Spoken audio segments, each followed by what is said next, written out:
जय जय श्री राधे। फाल्गुन मास के शुक्ल पक्ष की एकादशी तिथि को आमलकी एकादशी का व्रत रखा जाता है। इस बार यह व्रत 27 फरवरी शुक्रवार के दिन रखा जाएगा।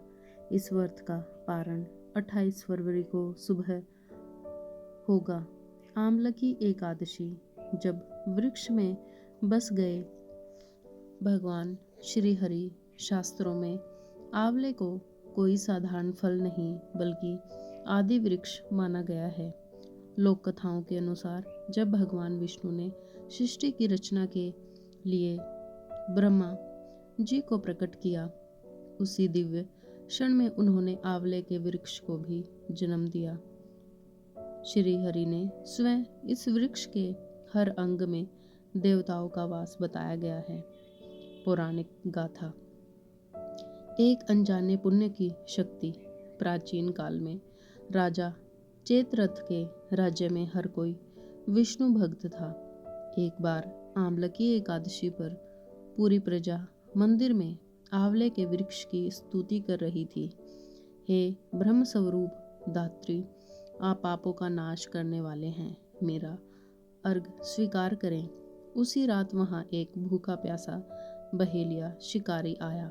वह स्वभाव से पापी था, लेकिन उस रात वह मंदिर के कोने में बैठकर अनजाने में ही एकादशी की कथा और कीर्तन सुनता रहा। उसने भी सबके साथ रात भर जागरण किया। कुछ समय बाद जब उस बहेलिये की मृत्यु हुई तो उस एक रात के अनजाने पुण्य से उसने राजा विदुरथ के घर वसुरथ के रूप में जन्म लिया। वह अत्यंत वीर और धार्मिक राजा बना। एक बार राजा वसुरथ जंगल में रास्ता भटक गए और सो गए।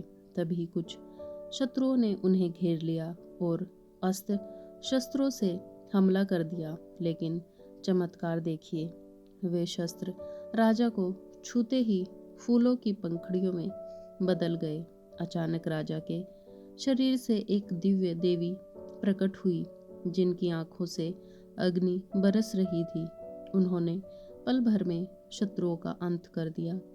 जब राजा की नींद खुली तो आकाशवाणी हुई, हे राजन, यह तुम्हारी एकादशी भक्ति का प्रताप है।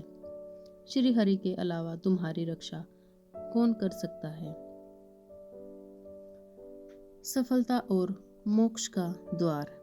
आमलकी एकादशी केवल एक उपवास नहीं बल्कि प्रकृति के प्रति प्रतिज्ञता और ईश्वर के प्रति अटूट विश्वास का प्रतीक है। जो इस दिन श्रद्धा से आंवले का पूजन और व्रत करते हैं, उनके जन्म जन्मांतर के पाप मिट जाते हैं और वे अंत में वैकुंठ धाम को प्राप्त करते हैं। जय जय श्री राधे।